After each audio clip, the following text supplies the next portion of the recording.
Now we are back with part 2 of mistakes beginner tarantula keepers make and how you can avoid them. If you haven't seen part 1 yet, I will link it up right here as well as at the end of the video. But it's not necessary to see part 1 for this video to make sense. So let's jump back into the list with number 5. Another mistake to avoid is not giving your tarantula enough ventilation. You want to provide your tarantula with ample ventilation in their enclosure.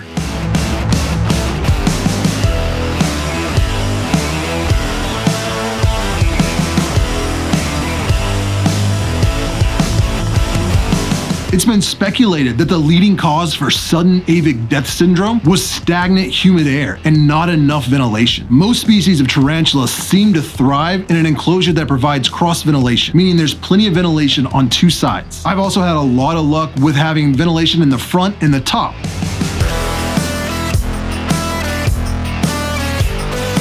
And they don't need a whole lot of ventilation, but they definitely do need some. Now you don't want to take it to an extreme like I've seen some people do and pretty much have entire sides that are nothing but holes. There is such a thing as too much ventilation. You want there to be a little ambient humidity in the enclosure, and too much ventilation will remove all the humidity from the enclosure. So find a happy medium. Look at a lot of the enclosures that are being sold in retail or pictures that people post of their enclosures to get a good idea of how much ventilation you'll need. You don't want to have no ventilation and you don't want to have too much ventilation. You got to find that middle path.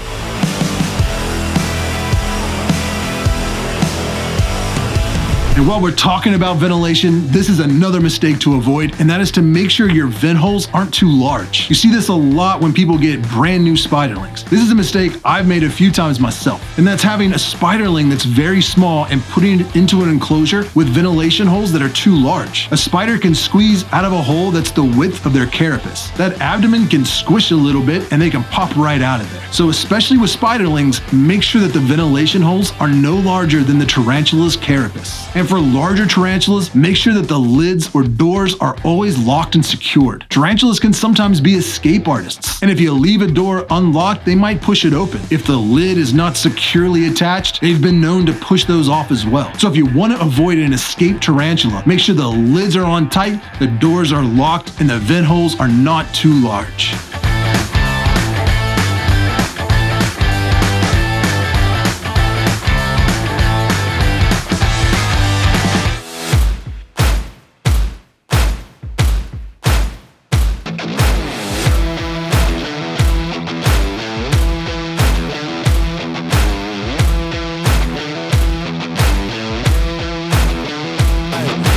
Now this mistake happens a lot, especially with keepers that have new world spiderlings, and that's digging them out of their burrow unnecessarily. Now I can relate. I understand the frustration, the fear, and the worry that comes when a tarantula spends weeks or months in its burrow, and it can be tempting to just dig it up, make sure that it's alive and healthy. But most of your new world terrestrial tarantulas, as well as any fossorial tarantula, will spend sometimes 70 to 90% of their life in their burrow. This is definitely true when they're spiderlings. If you get an Pelmus spiderling, it may stay out in the open for the first couple of days, but eventually it'll dig a burrow all the way down to the bottom, and it could stay down there for weeks or months, only venturing out to eat and then going straight back down to that burrow. And since a lot of that happens at night, sometimes we can go months without seeing the tarantula come out of its burrow. You may not even be able to see it at all, and you get worried and you dig it all up just to make sure that it's alive. But all that does is cause that spider a lot of stress, because now you've destroyed its entire burrow, its home. You put that substrate back in there, put the tarantula in the same enclosure, but from the tarantula's perspective, it's a completely new environment. Now it has to lay down its webbing,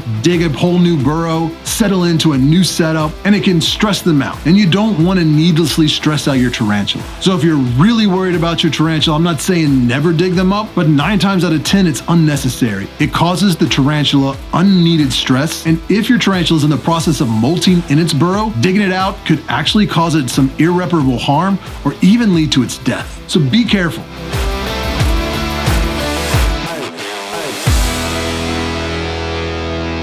Now this one is a little controversial, but I am saying don't overfeed your tarantula. Of course, there's someone out there who's going to leave a comment that says, you can never overfeed a tarantula. But I'm just sharing my experience and my opinions here. Tarantulas are opportunistic eaters, meaning they don't go out and hunt and stalk their prey. In nature, they'll stay around the area of their burrow and wait for prey to cross their path. In captivity, this can lead to an issue. If you are feeding your tarantula every single day, it's going to get real fat real quick. The older the tarantula is, the less often that you need to feed it. Some of my adult tarantulas, I only feed every 3 to 4 weeks. Spiderlings are a different story. I feed mine at least once a week, sometimes twice. And the amount, size, and frequency of feeding is really hard to pin down. There are a lot of variables. What species it is, what size it is it male or female? But a good rule of thumb is to feed the tarantula until its abdomen is about the size of its carapace.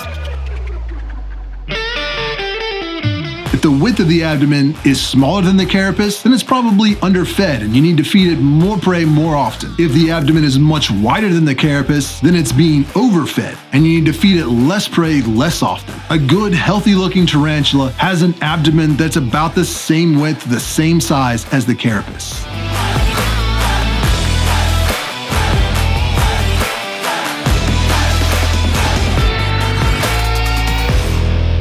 And finally, the last mistake we're going to talk about is just not being patient. When people ask my advice on keeping tarantulas, usually the first thing I say is to be patient. Some species take a long time to grow. Sometimes they take a long time to settle into their enclosure. They could be in pre-molt for months at a time. So my advice to you is to be patient. Give your tarantula some space. And don't be afraid to ask questions. The more time you spend opening up your tarantula's enclosure and moving things around, redecorating, rearranging, rehousing, all of those things are like hitting the reset button on the tarantula's stress level. They could be settled in, relaxed, comfortable in their enclosure, and you go in and dig them out of their burrow, or move their hide around, or change the way things are laid out, destroying their webbing, destroying their whole environment. It's almost like just putting them in a brand new enclosure. All of a sudden they're back to that high level of stress and uncertainty, and it's going to take them weeks to settle back in again. So only do substrate changes when it's absolutely needed. Rehouse a tarantula when it's outgrown its enclosure. Don't be moving around decorations or branches unless they're posing immediate harm. Essentially, just leave your tarantula alone. In my experience, the more I leave a tarantula alone, the more I'm able to enjoy it because it's not stressed out and stays out on display a lot more. And asking questions can be scary, especially online. Posting a question on arachnoboards and some Facebook groups can lead to people being brutal. There are trolls and people that are gonna make fun of you, tell you you're an idiot or you shouldn't keep a tarantula if you don't know the answer to that question. But for every person like that out there online, there's at least a dozen people willing to give you an answer and share their experience. You can leave questions in the comments of my video.